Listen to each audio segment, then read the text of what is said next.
Hi everybody, welcome back to Nani's Nest Egg. My name is Sue and this is Libby, my spouse and partner in crime.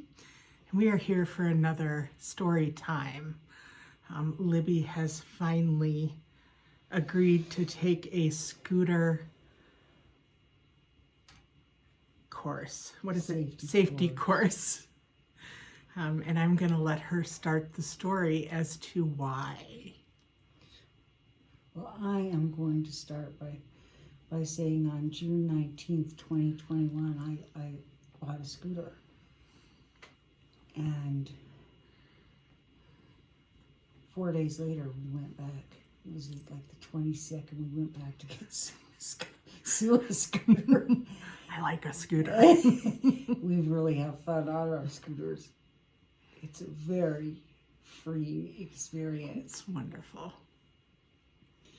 So 2 weeks after purchased my scooter, we went back to the store for something, I can't remember what, but our intent being that we were going to figure out the safest way for me to scoot to work, because it was in the plans that the office I work in was relocating, and it was going to be only 10 miles from our house. And from everything I could figure out, just for how long I've lived here, was there was a way to do it and stay safe as far as either bus routes or bike routes.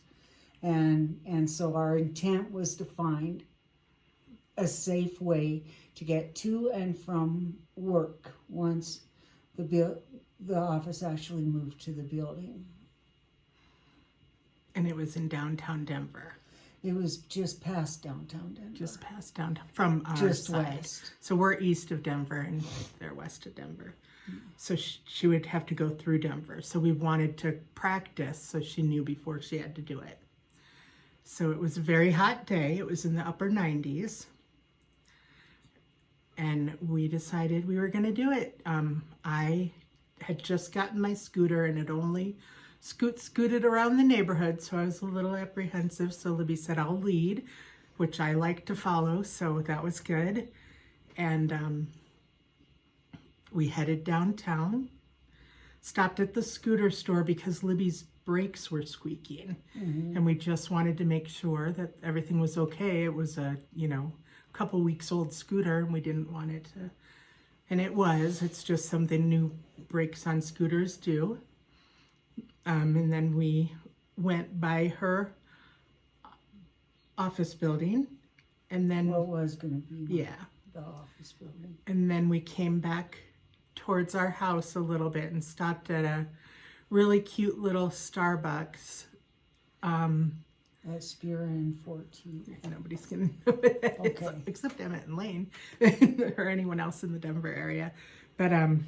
But yeah, we stopped at this really cute, it was just a drive-through and a walk-up window type of Starbucks. So we walked up to the window and we were really hot and we were drinking our water because we had brought our water bottles with us, and bought a coffee and lunch, or whatever the snacks they have there, kind of lunches, sandwiches. I bought a protein pack and did that and got back on our scooters. And we're heading uptown, which it's kind of up to get to Aurora. Just a little bit of yeah. And they had this wonderful bike path where it's the sidewalk, a bike path, which actually has barriers, and then cars, posts, and then cars park, and then the cars go. So we're not by any cars except at stoplights, but you're stopped or they're stopped, so it's so safe. Well, the cars were are parked. Right, but the posts are between us and those parked cars too. Yes. So it just felt so safe. But when you get to the stoplights, you have to do this little curvy thing, which was fine, whoop whoop on our little so we get to one and we stop at the stoplight, and we're going, and we have to accelerate quite a little bit to get through the stoplight, and it's a little incline. And Libby is way quicker at accelerating than me. So she accelerates much quicker and has to do the little curve. And then all of a sudden, her body just goes over the handlebars and her bike tips over. Yeah, Jake, I don't have any food in that hand. Her bike tips over onto her and drags her on her knees, on her knee, and her helmet a little bit. I just want to narrate that. Yeah. As safe as Sue felt, as I accelerated, I thought to myself, this doesn't feel safe, right before I slumped over. But she was feeling safe. Right, but and it wasn't that the scooter didn't feel safe, it was your body. Yeah, my body didn't feel right. So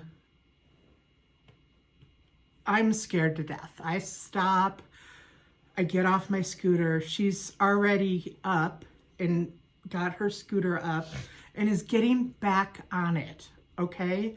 So this scooter has dragged her multiple feet, not probably 3 or 4 feet. I was accelerating. Where she was clearly not in control. No, you clearly were not lucid. Like you were definitely... I knew what I was trying to do, get back on my scooter. Right, but when it was dragging you, you were not awake. I didn't know I was being dragged. That's right. Dragging myself. You were like, what happened? And then you just got up and you're bleeding and we gotta go. Barely. That's what you thought until you looked at your leg. And then, so she's trying to get back on and I'm like, nope, no. And finally I looked her in the eyes and I said, I can't ride right now. I need a break.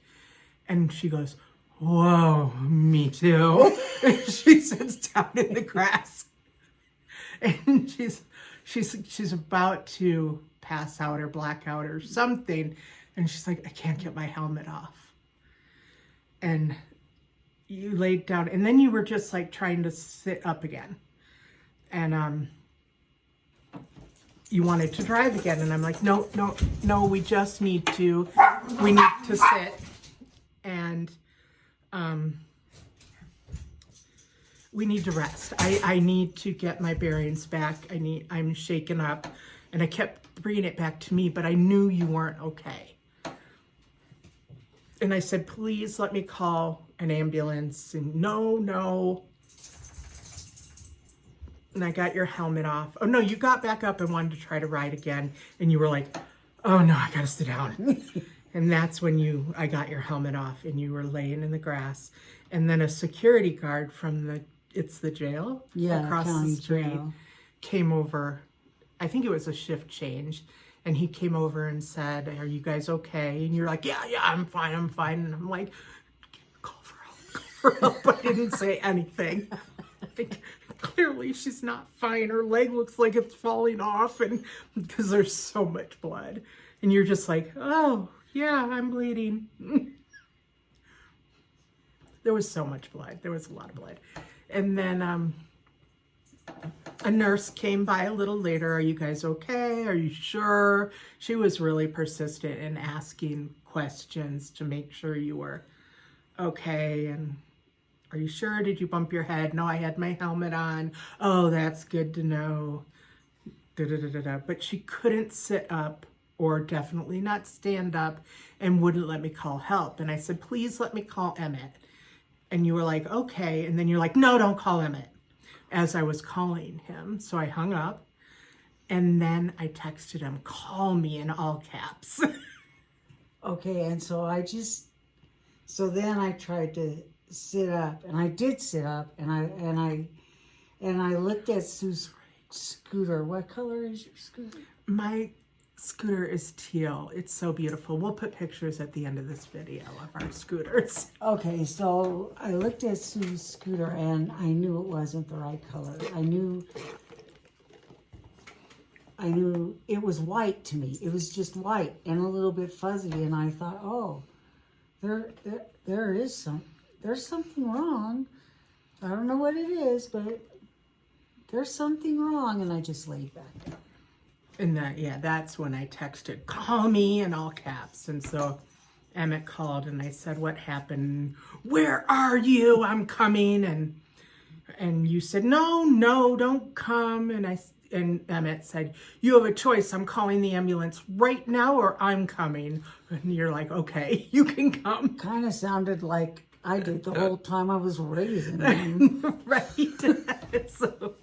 So he and Lane came, bless their hearts, and got out, assessed the situation, and they were like, yeah, definitely, we're taking you to the hospital. There's no... I didn't want to leave my scooter. Right, you didn't want to leave your scooter, and I pointed out that there was a bike rack on the sidewalk right where the accident happened. So I rode the scooter up, and I had to ride up the street and come back down the sidewalk to get on the sidewalk. And all I knew was that if it didn't start, I was getting me a new scooter. Yeah. And I kept saying, you can. I'm never riding this thing again. So I rode it up and came down and locked up hers, and then rode mine up and came back down and locked up mine. And I'm showing her, look, I'm locking it up. They're safe. These really sturdy bike rack, because it's like bolted into the cement, and it's really like huge, thick bike rack, a beautiful one. And trying to get you in the car, and you could not walk a straight line. Lane and Emmett both were on either side of you, and you were just dizzy as could be. Then I said, I think I felt like I'm going to throw up. Mm-hmm. But then I didn't for a minute. So they dumped out their trash bag, or I don't know, they had an extra bag, or I think it was their trash bag. I don't even think they dumped it out, but they gave it to you as we're driving. But you held it. The second time. Oh. You tried to throw up in it the first time, and you kind of missed, and that threw you all off. Ew, it's on my shoe. You were all like, where it went that it didn't get in the bag. Like, okay, no problem. I'll clean it up. Here, I'll hold it. And you threw up again. And Lane looks back, and Libby doesn't drink water in her water bottle. She drinks sugar-free Kool-Aid. That's her water, which fine. It's all water except for the powder. Okay. So anyway, that day she had fruit punch. And so Lane thought she had internal bleeding and was throwing up blood. And I'm like, no, it's Kool-Aid.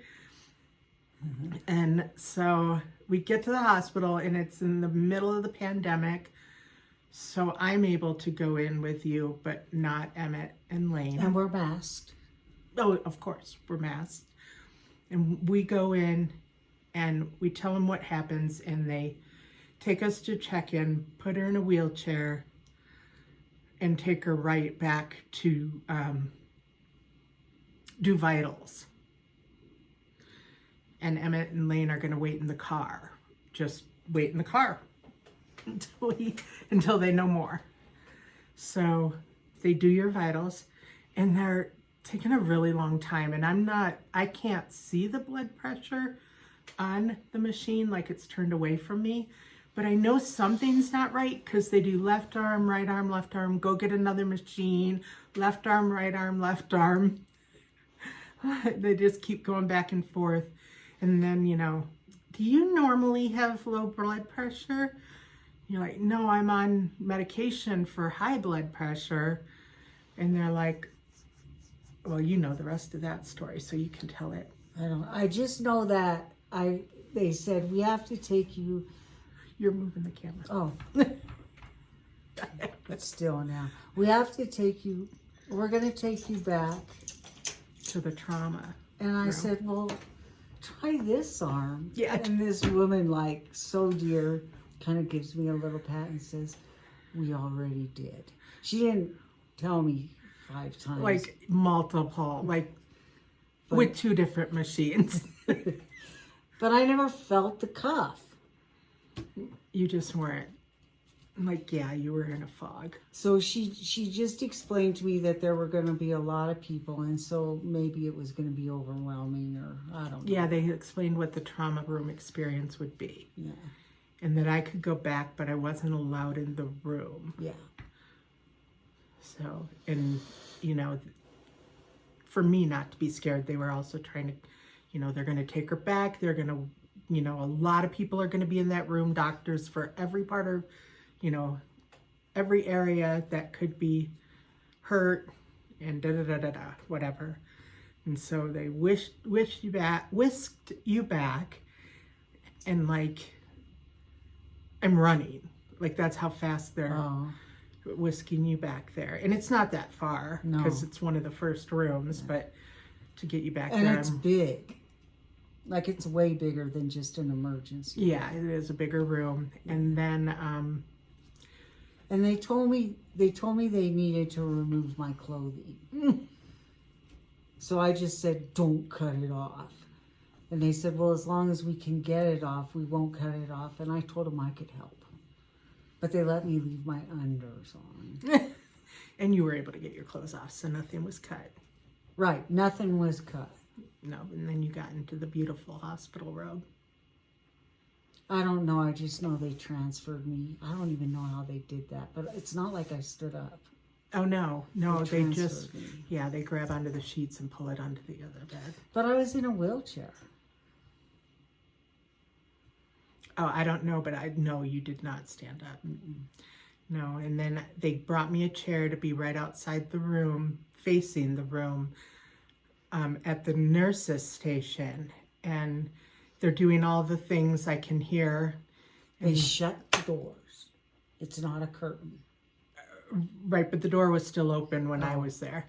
And a social worker comes over to talk to me. Are you okay?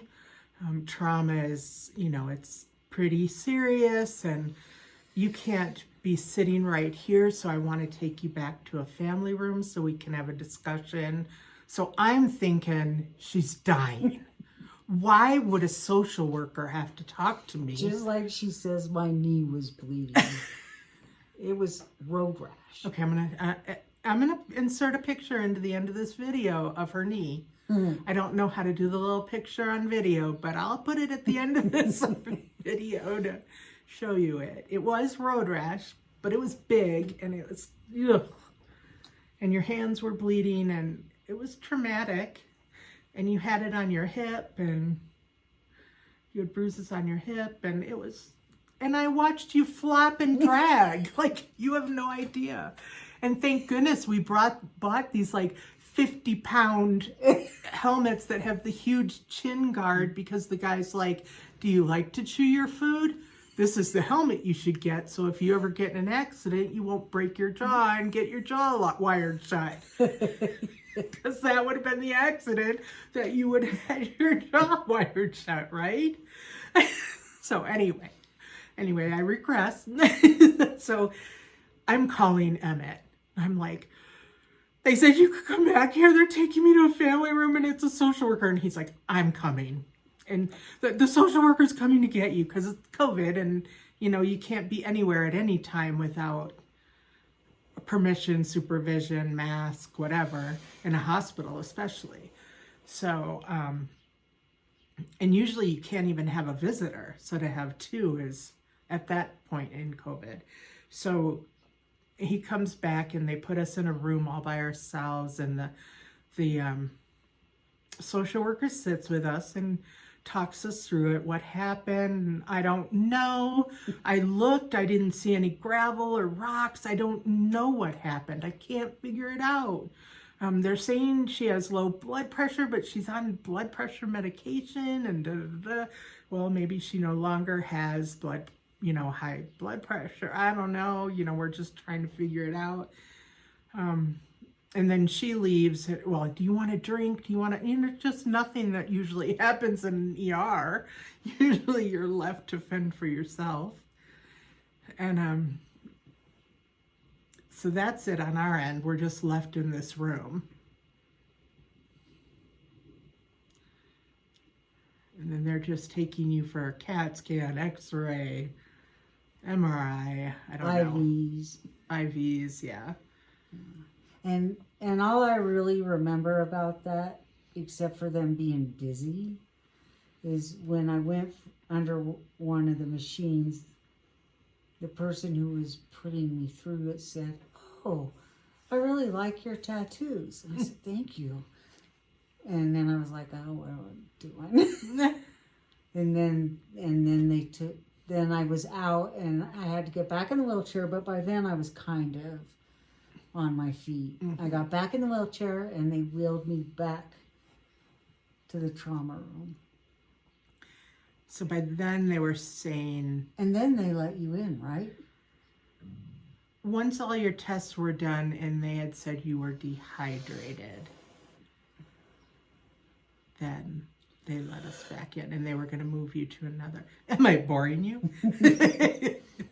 So they had given her some, IV fluids, electrolytes, all of that. And she perked up and was lucid again and making sense and all of that. I let him know I had to go to the bathroom. Right, because they gave you a lot of fluids, they said. And so having to go to the bathroom was actually a good sign, he had said. And anyway, so we come back and they're going to keep her overnight, though, to watch her because her blood pressure was so low. Were you in there when they said I could go to the bathroom? Yeah, because Emmett walked you there. Oh, it was Emma? Mm-hmm. Okay. I had to use a walker. And I said, I'm putting my shorts on, and I took them with Well, me. because I think Emmett wanted you to have the walker. Oh. I think, or maybe they said you had to have a walker and he made sure you did something. It was Emmett taking care of you. I took my shorts with me. Yeah, you did. And then you were hungry. And so I got my shorts on. I think I was in there a really long time. You were, yeah. Took a while. Which is fine.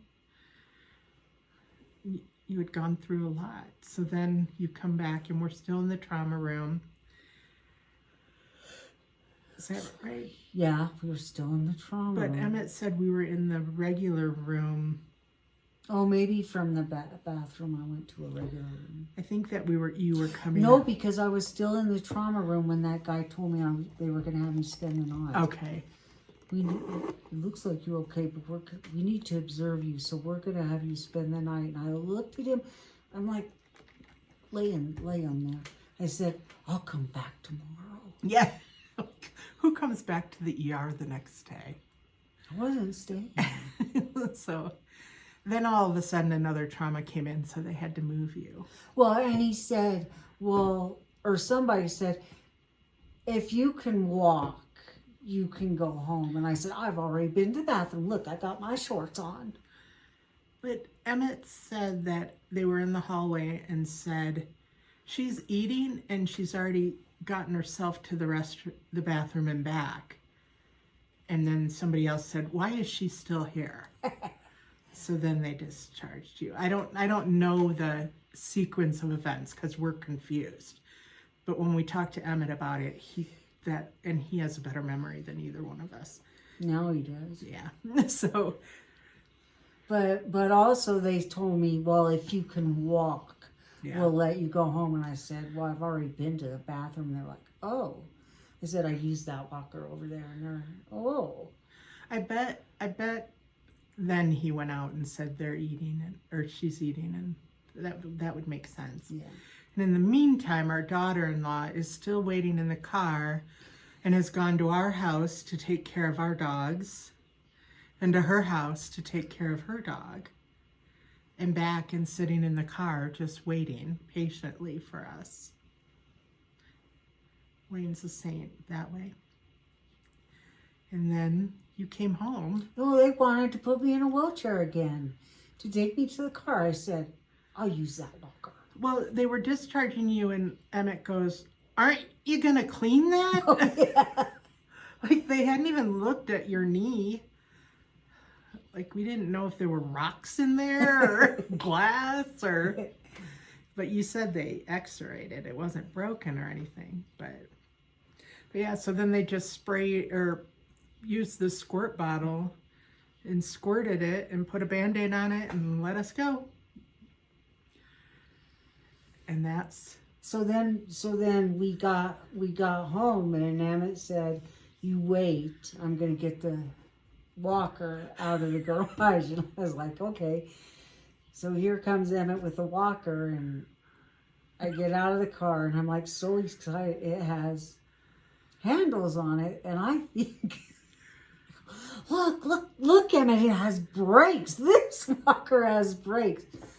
When in fact, 3 days later, I realized that the handles were to fold up what you thought were brakes was the actual thing that you pull up and fold the two handles in.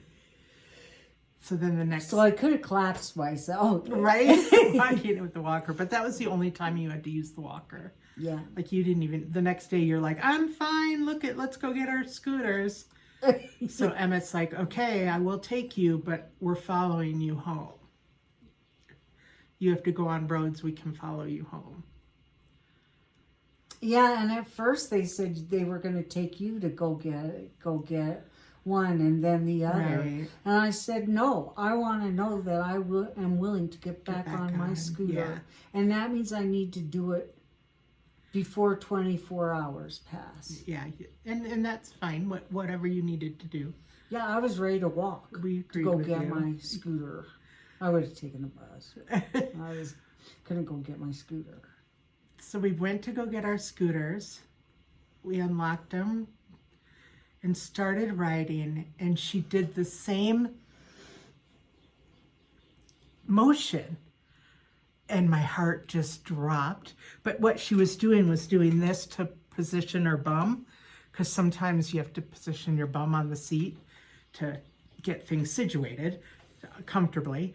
And it all came back to me that she had passed out, like she had slumped over, and that you were dehydrated because it was 100 degrees. It wasn't quite 100. It was in the 90s. We had drank coffee. I mean, we had drank some water, but we had swam 70 minutes that morning, ridden these bikes with those helmets that are 150 pounds. They're not. They're probably, how heavy? Not even 2. No, they're heavier than 2 pounds, babe. They've got to be. I'm gonna weigh it. They're heavier than 2 pounds. I don't know. They're heavy though, because my neck gets tired holding that sometimes. And then, we can't do our water bottles while we're driving them. So the only time we had water was at the scooter store and at the... I am really boring you. I'm sorry. You're so tired. At the scooter store and at Starbucks, but at Starbucks we drank coffee, which they say don't. That's more dehydrating. So I think she got dehydrated and her blood pressure dropped and she passed out. So I'm chasing her on my scooter. Stop, I know what happened. I just had a flashback. I know what happened. And I explained it to her, and she's like, "That makes total sense." And that's why, because she just flopped with her bike. Her body just flopped. And thank goodness, because if you would have tightened up, or you could have really hurt yourself if you tried to catch yourself. That would be really sad. Yeah. So you kind of looked like just ragdolled it, is what we were saying, like just a ragdoll falling over. But we got our scooters home safe. Rag dolls don't fall hard. Not like a solid doll. No, I'm a solid doll. So she loves the scritches and scratches all over her scooter. I did not at first. No, it broke her heart. Now it's like, oh wow, it's been written. Mine's still pristine. But it also, I don't ride mine like she does hers. And I've never wiped out on it. Which we do have another story for another time of Libby wiping out. She might have to take the safety course with me to make sure I show up. I am safe. Yeah, she's safe. I'm a scaredy cat. I am a chicken. Even if I'm following her, I'm like, I'm stopping at the stop sign. So in Colorado, scooters and bikes do not have to stop at stoplights or stop signs. You have to yield. Yield. I yield. I yield. Okay, your safety course yield is way different. I bet it's going to be way different than the yield you have in your head right now. Because I watch you and I'm like, oh, hell no, I'm never going to catch up to her. Because I'm like, you know how your parents teach you to left, right, left, right before you cross the street? That is totally me as I'm going across. Because if you're not going to stop at the stop sign, you better make sure there's nothing coming. Right? Yes. You know, one time we were driving and you're like, stop, stop. She had gotten through, but I'm right behind her and there's a car. If I would have just followed her, I would have been roadkill. So she's like screaming, stop. Hey, but I had seen it. That was a good warning. But you shouldn't have gone. So that Here is, I am. I went. you see, Otis's little nose. He's so cute. So, well, she lives to tell about it, and I will insert the picture of her knee. You tell us if you think it was concerning, and also we'll do a little B-roll of our bikes. We'll get them out and do a little B-roll right now. So, and thank you so much for watching. And please do subscribe and like and subscribe. And please do come along for this journey with us. Thank you so much. Thank you. And we'll see you soon. Bye-bye. Hi, everybody. It's Editing Sue here. And we decided not to put B-roll of our scooters because we have a couple more scooter debunkle stories to tell you that led to Libby deciding to take her safety course that we want to tell before we show the scrapes and bruises on her scooter. But I am going to insert cute little pictures of what our scooters look like. And also, I cannot insert pictures of her scrapes and bruises from the accident because she conveniently deleted them, which makes me believe it was as bad as I said and she deleted the evidence. What do you think? Let me know in the comments. Thanks for watching. Bye-bye. Here is my cute little teal buddy scooter. And here is Libby's cute little black one. Thanks for watching. Bye-bye.